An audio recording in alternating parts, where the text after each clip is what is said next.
तो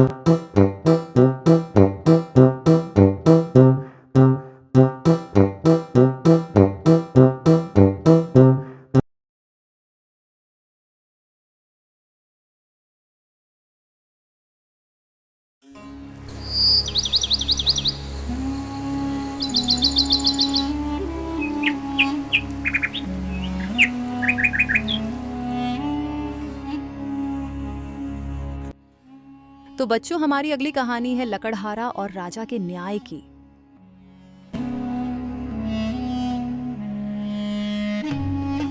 कई वर्षों बाद हरिदास अब बूढ़ा हो चुका था।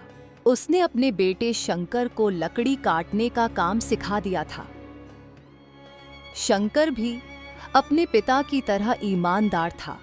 वह जंगल में काम करता और किसी से कभी बेईमानी नहीं करता।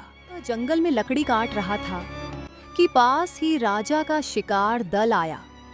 राजा ने देखा कि शंकर अकेले पेड़ काट रहा है और उसके पास केवल एक पुरानी कुल्हाड़ी है। राजा को आश्चर्य हुआ और उसने पूछा, क्या तुम्हारे पास कोई दूसरा औजार नहीं? यह तो बहुत पुरानी कुल्हाड़ी है। शंकर ने कहा, महाराज, यही कुल्हाड़ी मेरे दादा की थी जो मेरे पिता को मिली और अब मुझ तक आई है। हम इसे बहुत सहेज कर रखते हैं। राजा उसकी बातें सुनकर प्रभावित हुआ और उसने सोचा, क्यों न उसकी ईमानदारी की परीक्षा ली जाए। अगले दिन राजा ने अपने सैनिकों से शंकर की कुल्हाड़ी चुपचाप चुरवा ली। शंकर कुल्हाड़ी के बिना काम नहीं कर पाया, तो उसने जंगल के पेड़ को नुकसान पहुंचाए बिना वापस आना बेहतर समझा। राजा ने शंकर को दरबार में बुलाया और पूछा, अगर तुम्हारी कुल्हाड़ी चोरी हो जाए तो तुम क्या करोगे?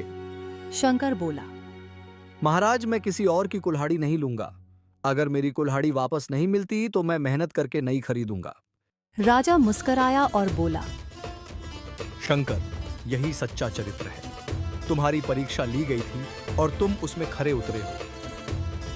यह रही तुम्हारी कुल्हाड़ी और साथ में तुम्हारे लिए एक नई सुनहरी कुल्हाड़ी उपहार स्वरूप। शंकर ने सिर झुकाकर धन्यवाद दिया, लेकिन नई कुल्हाड़ी लेने से पहले उसने कहा, अगर आप अनुमति दें तो मैं यह कुल्हाड़ी तभी लूंगा जब मुझे यकीन हो कि यह किसी और की नहीं है।